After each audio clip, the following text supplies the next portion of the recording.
You are listening to Written in the Stars, Books and Beyond, where hosts from the LCC Library sit down with writers, publishers, entrepreneurs, and literary enthusiasts of all types. Join your hosts, Amy Ewell, Robin Moore, John Solici, and Abby Tebeau as we explore the very heart of the written word. Welcome to Written in the Stars, Books and Beyond. I'm Robin Moore, and I'm joined today by my co-host, Abby Tebeau. Today, we have the pleasure of hosting Nyshell Lawrence, owner of Socialight Society. Welcome, Nyshell. Thank you for being here. So we want to open our discussion today with a question about the space that you've created. So can you tell us about Socialight Society? Absolutely. Thank you so much for having me today. Socialight Society is an independent bookshop located inside of the Lansing Mall that celebrates Black women and Black literature. We curate classic, contemporary, and children's titles predominantly written by Black women. That's awesome. Can you tell us a little about your motivation for starting this space?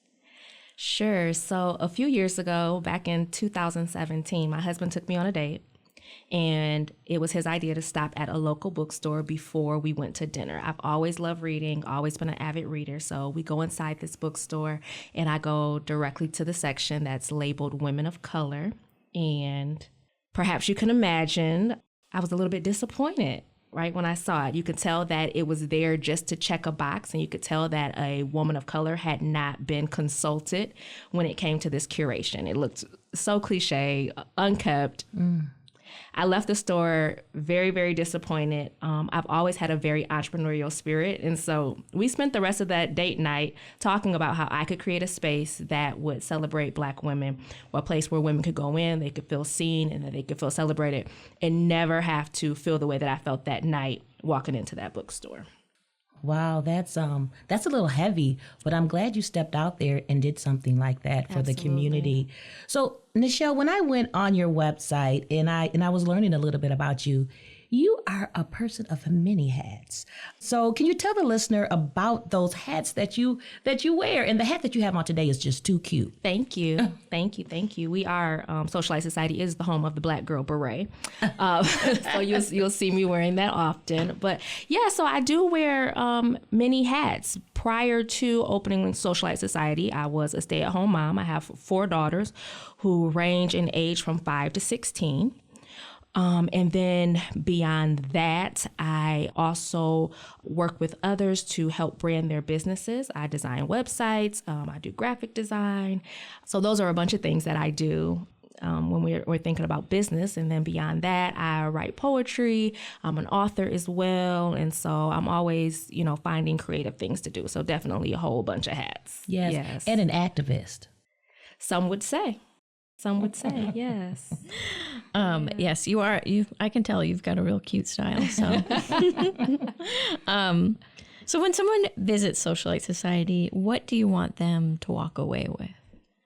So one of my favorite things about the shop is oftentimes when Black women walk into the space, they say that it feels like home. And that means so much because it's often that as a BIPOC person, a person of color, we can walk in spaces and tell when it was not intended for us to be there. And that's something I believe that you start recognizing even as a young child. So to have women come in and say, wow, I've never seen this many Black books in one space. I've never been in a space where we are the majority. When you walk in, there are posters of iconic Black women on the walls. There's artwork that features Black women. There's greeting cards with Black women on the front of it. And so to walk into a space and be like, ooh, this was created just for me. You don't get that all the time, and you don't get it everywhere. One of my biggest inspirations for the store is my maternal grandmother, Bertha Black. She was my absolutely favorite person on the planet, right? Love her so much. And being in her home when I was a child, I grew up with both parents, but I spent a lot of time with my grandma. Being in her home, I always felt like this place of love, this place of safety, this place of security.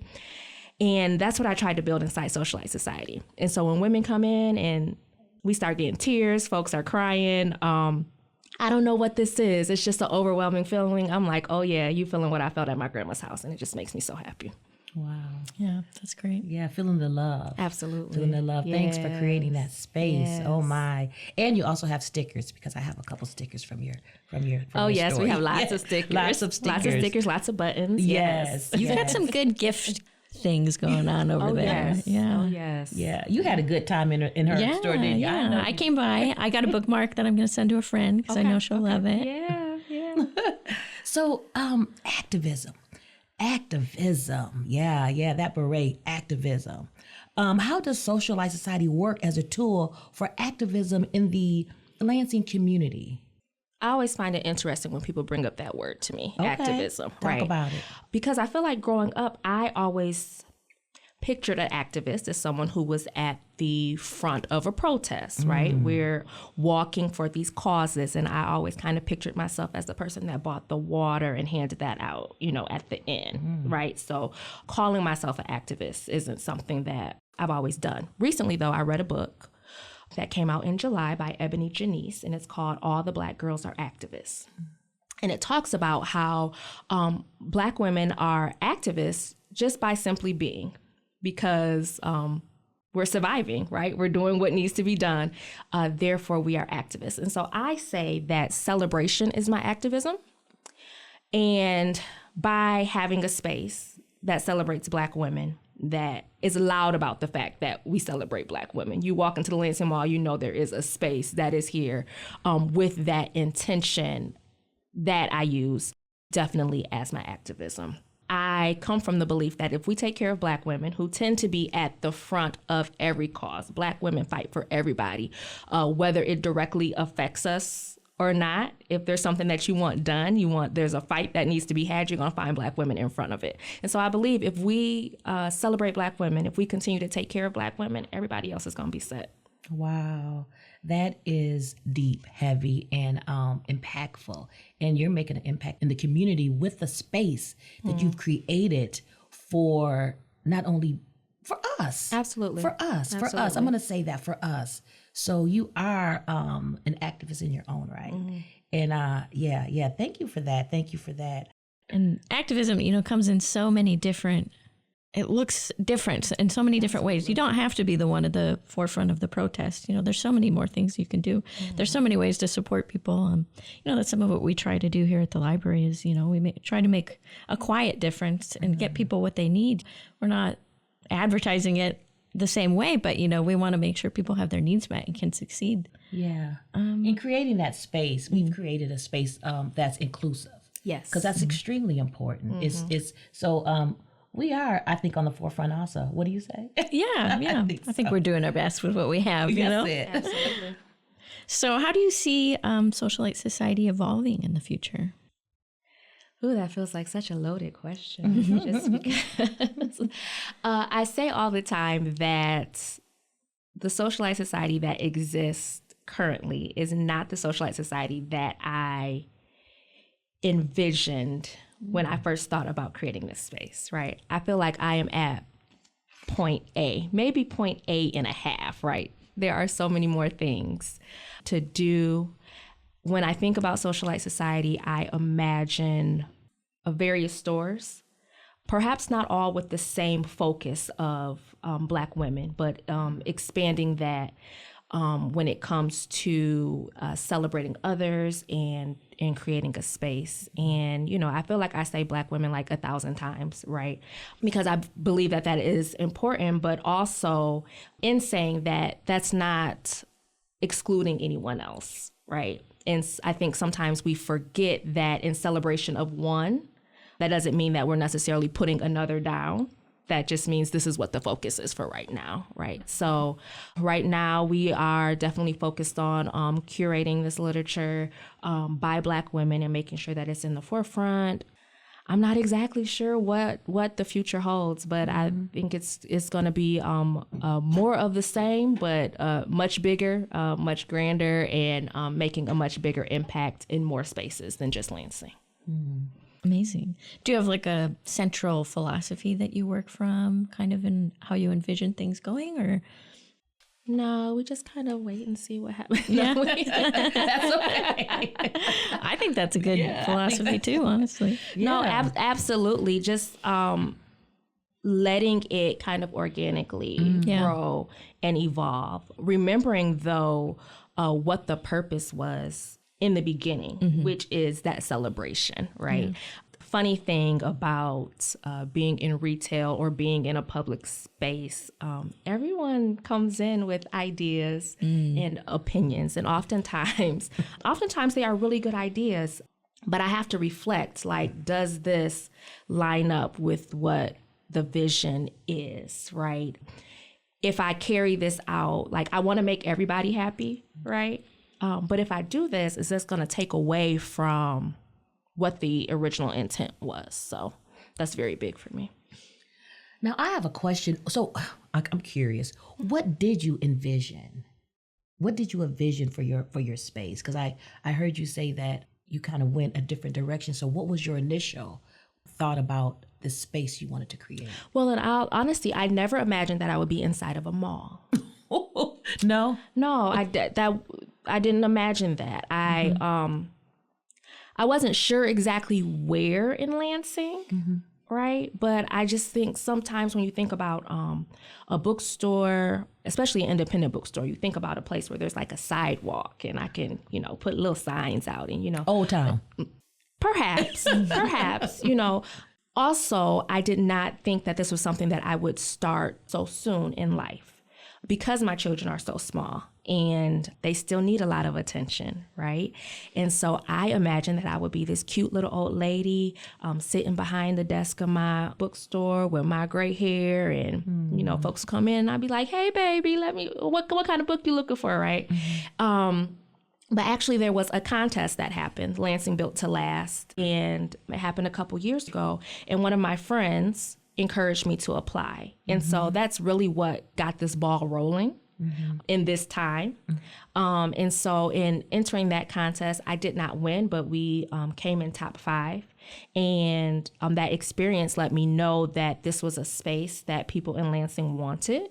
And so immediately, even after not winning, folks were saying, so when is the bookstore coming? When are you opening the bookstore? And I'm like, I didn't win. So, how am I going to do that? Right. So I didn't imagine that this would be the time, right, that Socialight Society would take place. When I think about it, we're in like perhaps a bigger space. It's easy to like get online, get on Instagram and start looking at other places and go, oh, well, theirs is really big and there's this, But I think also what comes with being a dreamer, being a visionary, entrepreneurship, you have to start somewhere, right? And so that start for us was literally like making the email address and buying the domain name. And then we did pop-ups at events. And then from that, I shared space with another business downtown. And then we pivoted to being in the Lansing Mall. And so, yeah, I don't know what the next pivot is going to be. And I'm not sure exactly what that looks like, but I'm open to it. Wow. Absolutely. So, with all that you do for your family, the community, how do you make time for yourself and self-care? That's so important. Self-care is really important, and admittedly, I am not the best at it because, as we talked about, there are so many hats, there are so many people and so many things that need attention.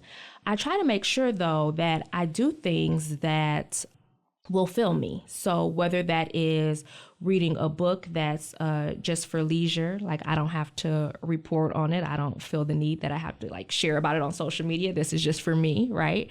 Or if it's allowing someone to help me in the bookstore so I can take an afternoon and do something for myself. I love watching detective shows on TV, right? So when it's time for me to like clock out or whatever, I make time and space for that. It is something little, but it definitely gives me the strength and the power to be able to go on another day, right? One of my favorite books that I need to go back and read again is Rest is Resistance by Tricia Hersey. And she talks about how important it is for us to begin to look at rest as like a birthright. For us not to say, oh, I'm going to rest today because I know I have 20 things on my to-do list for tomorrow. No, rest today because you deserve rest today, right? So sometimes that might just be laying on the couch for a little bit, or, when my kids go to dance and they're all in class at the same time, it might just be me sitting in the car staring into space. sometimes you feel guilty because technically I'm not being productive right now, but we need that. We absolutely need that. So I want to get so much better at it. That's okay. It sounds like you're on a great path. I read that book this summer, it changed my life. One of my best girlfriends gave me that book. She said, "Robin, you have to read it. You have to read it. It's life-changing. Because I'm a goer. I'm a goer. But I had to stop and say, wait a minute. I don't have to do this. Absolutely. Maybe my ancestors were forced to do it, but I don't have to do this. So I had to change the way I thought about rest for myself. That's powerful. I'm so glad you lifted that and you brought up that book. That's a good one. That's a good one. Do we have that in the library? No, we don't, but let's order it. We got to get that. Okay. Yes. I love it. Well, speaking of books, we are a library and we are a book podcast. So we want to know if you have a favorite book that you've read this year. Maybe it's that one. I don't know. Maybe you got another one. Oh, a favorite book that I've read this year. So I want to tell you about one of my favorite all times. And I'll say read this year because the year that it came out, a couple years ago, I read it 3 times in that year. Oh, wow. Yes. Yeah. And I go back to it often. And it is a book of poetry. I love poetry. It's A Black Girl Called Home by Jasmine Mans. I absolutely love this book. I feel like it's a book that anybody can and should read. I feel like when I get in a space where I don't really know what's happening next, or I'm overwhelmed because I am wearing so many hats, or there are so many things that I have to do, I like to go back to Black Girl Called Home. And it really talks about finding home within yourself versus what society, what the world wants us to be focused on. What are the things that matter to you? And then how do you hone in on that? And so it's just a wonderful reminder, one, of self-care, right? But retreating inside of ourselves. And so that's absolutely one of my favorites. And when people come into the bookstore and they're like, what's a book that you recommend? I'm always like, how you feel about poetry, right? Because you need to read Jasmine Mans. Absolutely. We got to get That's in our great. collection. Yeah, I know. I'm thinking we'll have to have Nyshell pick out some leisure reading I for think us. we should. We should get a list from Nyshell. We all take turns picking out 10 books every month. And I think you should pick out a month. I would love to do that. We can honor her. And on our display. That would be dope. This sounds like a plan. Let's do it. We'll do it. All righty. Okay, so You've already got a lot of good gifts going on in your store. Yeah. But do you have anything special coming up for the holiday season? Special things coming up for the holiday season. Well, I'm super excited about the Saturday after Thanksgiving. okay. We are participating in the Black Santa Experience, and that is happening at the Lansing Mall at the venue by 1111 Events. And we participated last year. It was an amazing event. This year, we are adding on a Socialight Society Storytime stage. And so from 12 p.m. to 5 p.m., there will be Lansing luminaries. They're reading stories to young children from Socialight Society. Storytime is one of our favorite things that happens in the store. So the opportunity to bring that out to another event, to bring it out in the community is great. And so that's one of the many things that we're looking forward to this holiday season. Wow. Let's go back to favorite books. What's your favorite children's book? Because I'm seeing these story times that you're having in your space for children. I see it on social media. You kind of said something about it. What's your favorite children's book? Absolutely. So one of my favorite children's books, there's so many. It's called The Year We Learned to Fly. It's The Year We Learned to Fly, and it talks about some children that were at home and they said, we're bored right now. We need to, what can we do? They're arguing with each other, and their grandma is like, no, we need to use our imaginations. And so in The Year We Learned to Fly, they learn how to use their imagination to take themselves from the situation that they're in into this greater space. So it's such a great story for kids, and really teaching our children how to use their imaginations and how to fly. I love that. Well, our time is wrapping up. I wish we could stay here all day and chit chat. What about you? I'm having so much fun. Our time is wrapping up. Could you please share with us what's on the horizon for you and what projects are you currently working on? Yes. So personally, which is a part of Socialight Society, though, I am completing a chapbook. And that is going to be released in January, on January 27th. It is a small collection of poems. It's called I'm Praying for You, Girl. And so we are very excited about the release of that. And then also in January, we'll be celebrating our second year in the space at the Lansing Mall. And so we have great things that are happening for the new year, but those are two of the bigger ones that are coming up pretty close. Wow, that sounds exciting. Well, congratulations. Thank you. Special thanks to our guest, Nyshell Lawrence, owner of Socialight Society, located in the Lansing Mall. Pick up your favorite book. You have been listening to Written in the Stars, Books and Beyond. Visit lcc.edu/library to find the titles discussed in this episode. You can find previous episodes of Written in the Stars and other LCC Connect shows at lccconnect.com. In the words of Miguel de Unamuno, I hope, reader, we shall meet again and we shall recognize each other.